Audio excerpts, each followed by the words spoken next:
செண்பகத்தீவுல இருக்கிற மக்களுக்கெல்லாம் தேவையானது, அவங்க நாட்ட பாதுகாக்கிறதுக்கும், வழிநடத்துறதுக்கும் தேவையான ஒரு வீரமான அரசன். விக்ரமனுக்கோ கப்பம் கட்டாத ஒரு சுதந்திர நாட்டுக்கு அரசனா இருக்கணும்னு ஆசை. இவன் பேசியிருந்திருப்பான்ல, "கப்பம் கட்ட மாட்டேன். எதிரிகள் யாரா இருந்தாலும் சரி, அடிபணிந்து போதல் அப்படிங்கிற பேச்சுக்கே இடமில்ல" அப்படின்னு சொல்லிட்டு. ஸோ இவங்கிட்ட வீரம் இருக்கு. அவங்களுக்கு அரசன் வேணும். இவங்களோட 2 பேரோட தாட்ஸும் ஒத்து போனதுனால, விக்ரமன் செண்பகத்தீவுக்கு அரசனாகறான். இவன் சும்மாலாம் அரசனாகல. இது எல்லாமே வந்து நரசிம்மரோட தயவால தான். அவர் நினச்சிருந்தாருன்னா, இவங்க வந்து ஓலை அனுப்பிச்சப்போ இவன் கரெக்டாக இருப்பான் அப்படின்னு சொல்லிட்டு இவர் அனுப்பாமல் இருந்தால் இவன் வந்து அரசனாக இருந்திருக்க முடியாது. ஒருவேளை இவனை வேறு ஏதாவது தீவுக்கு அனுப்பிச்சிருந்தா அங்கே சோறு தண்ணி இல்லாமல் இவன் இறந்து கூட போயிருந்திருக்கலாம். இது எல்லாம் நரசிம்ம சக்கரவர்த்தி நினச்சதுனால தான் இவன் செண்பகத்தீவுக்கு வந்து அரசனாக இருக்கிறான். இவன் விக்ரமனும் நல்லபடியாக அரசை வந்து வழி நடத்துகிறான். புலிக்கொடியை முன்னிறுத்திட்டு நிறைய பக்கம் வந்து போருக்கு போகிறான்.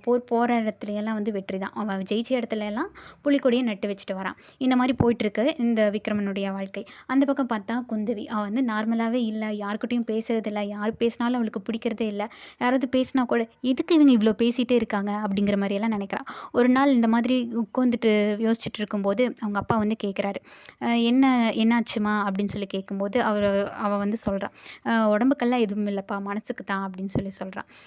அவங்க அது நரசிம்ம சக்கரவர்த்தி எவ்வளோ பெரிய ஆள், நாட்டு மக்களினுடைய தேவைகள் எல்லாம் தெரிஞ்சு பூர்த்தி செய்கிறவருக்கு தன்னுடைய மகளினுடைய தேவை தெரியாத என்ன, இவன் மனசுக்குள்ளே ஏதோ வச்சிருக்கா அப்படின்னு நினச்சிட்டு இவர் வந்து சொல்கிறாரு, எனக்கும் இந்த மாதிரி தான் ஒரு டைம் வந்து எனக்கு இந்த வாழ்க்கையே வந்து வெறுத்து போயிடுச்சு, ஒரு வேப்பங்காய் மாதிரி என்னோடய வாழ்க்கையை கசந்துருச்சு அப்படின்னு வந்து சொல்கிறாரு. இதுக்கெல்லாம் காரணமாக இருந்தது எங்கள் அப்பா கிட்ட ஒரு சொல்ல முடியாத ஒரு கோபம் என்கிட்ட இருந்துச்சு, எங்கள் அப்பா மேலே கோபம் இருந்துச்சு அப்படின்னு வந்து சொல்கிறாரு. உனக்கும் அந்த மாதிரி என் மேலே சொல்ல முடியாத கோபம் ஏதாவது இருக்கா குந்தவி அப்படின்னு சொல்லி கேட்குறாரு. உடனே குந்தவிக்கு வந்து கண்ணிலலாம் வந்து கண்ணீர் வந்து நிரம்பி நின்றுச்சு. அப்பா வந்து உடனே புரிஞ்சுட்டார்ல அதனால். குந்தவி வந்து சொல்கிறா, உங்கள் மேலே கோவப்படுறதுக்கு என்னப்பா இருக்குது, இந்த மாதிரி நம்ம நாட்டில் ஒரு அநீதி நடந்துருச்சு அப்படின்னு சொல்லிட்டு தான் வருத்தமாக இருக்குதுன்னு சொல்லி சொல்கிறான். அதுக்கு சக்கரவர்த்தி சொல்கிறாரு, அநீதியா, ஒரு அநீதி நடக்கிற அளவுக்கு பவர் இருந்ததுன்னா அதை சரி செய்கிற அளவுக்கும் எங்கிட்ட பவர் இருக்கும்ல, அது உண்மையாகவே அநீதியாக இருந்ததுன்னா அதுக்கான மாற்று பரிகாரம் நான் கண்டிப்பாக செய்வேன் அப்படின்னு சொல்கிறாரு.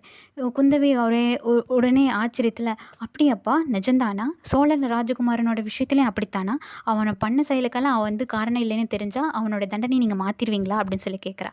அவர் வந்துட்டு நிஜந்தான் மாற்றிடுவேன் அப்படின்னு வந்து சொல்கிறாரு.